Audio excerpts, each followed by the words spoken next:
We had a third roommate, and both my other roommate and I were not in the room when this happened, but she had her boyfriend come down and stay, and he brought his two friends who we have never met before, barely knew her boyfriend very well. The other roommate's side of the room, it was literally like destroyed. They had gone underneath her bed, pulled boxes from underneath the bed. They had like broken things off the wall. There was a glass frame. They had used dip spit that they were using chewing tobacco and spit it on her bed. And then we came into the room, and the boys who had done it, like they walked out, they ran out of the room and they were going to leave. So we chased after them, and my other roommate was saying, "You're not leaving until the cops come." So we called the cops.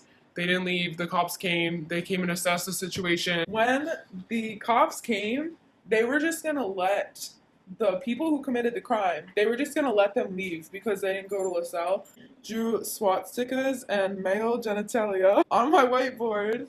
Literally, I saw them like talking to them nicely. I even saw like a joke was cracked at some point. Like they were trying to like handle it way too calmly, like it was an actual crime, like it was vandalization. I was confused why it baffled me literally that they write up all these kids who go to LaSalle who are get written up because they're at a party, even if they're not drinking, they're not doing any illegal drugs, anything like that. They get written up just for being there, and then these people came and did an actual crime of vandalization and like were trespassing, and then they just get off with a warning. Basically, they came to the resolution that it was all hearsay and that they couldn't prove anything.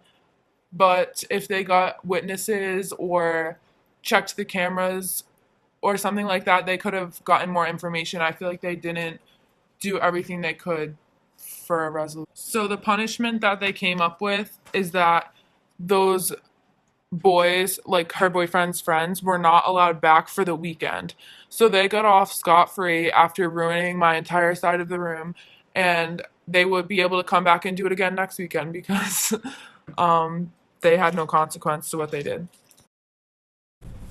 Yeah, so recently there had been a reported targeting of my room. Like they said that I was smoking in Woodland Hall. The officer knocked on my door, and when I answered, he instantly assumed that I was smoking within the dorms.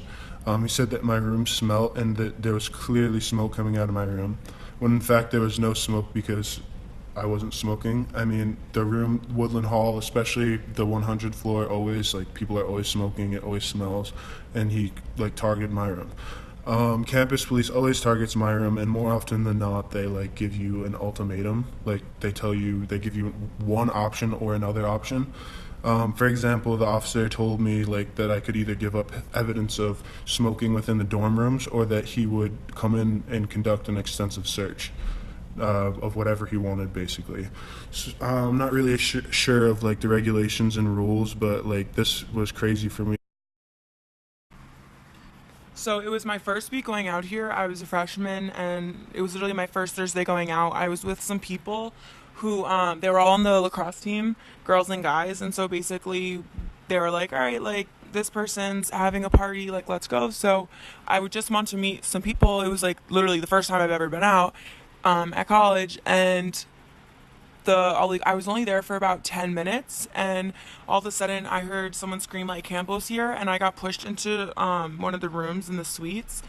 And basically from then on, like we waited, and the cop opened the door and made everyone take out their IDs and line up, and he took a picture of everyone and their IDs. And then later I got written up for literally just being in a room with alcohol. Yeah, I wasn't drinking, I wasn't holding anything, no one breathalyzed me, and I still had to pay $50 fine, and then I was on conduct probation for the rest of the semester.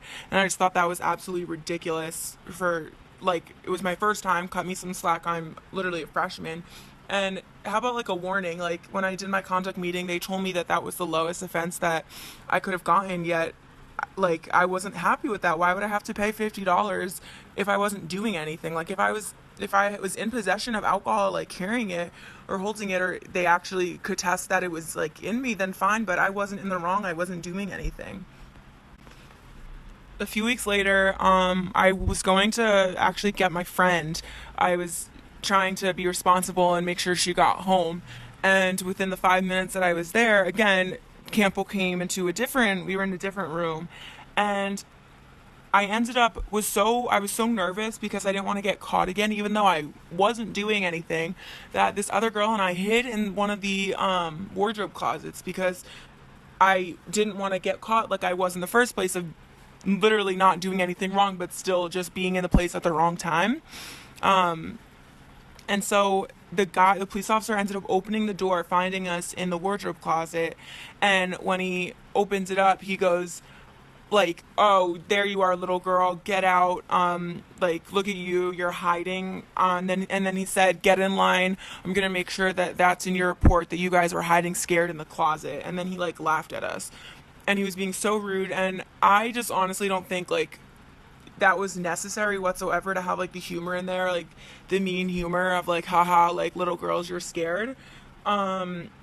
And obviously, like, people are getting so nervous just because they're not doing anything. Like, we're students, we're just trying to have fun and make friends.